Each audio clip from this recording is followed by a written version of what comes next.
श्री गोपाळ कृष्ण भगवान की जय। लीला नंबर 127।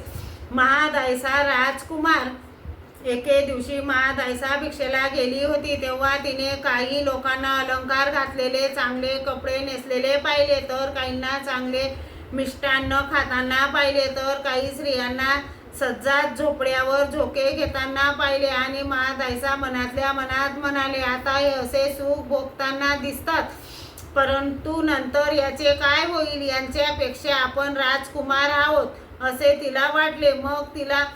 मग भिक्षा करून आली, सर्वज्ञांना झोळी दाखवली। मग सर्वज्ञान पुढे सांगितले, जीजी, आज मी भिक्षेला गेली होती, तेव्हा सर्व लोकांनी अलंकार घातलेले पाहिले, तसेच बांगड्यांचा किणकिण आवाज करणाऱ्या व झोपड्यांवर बसून हिंदोडे घेणाऱ्या स्त्रिया पाहिल्या, परंतु त्या मला शूद्र वाटल्या आणि परमेश्वराचे राजकुमार हे मेल्यावर नरकात जातील, आम्हाला नरकाची भीती नाही। सर्वज्ञ म्हणाले, बाई, तुम्ही राजकुमारे की? ही लीला पैठणची। श्री गोपाळ कृष्ण भगवान की जय।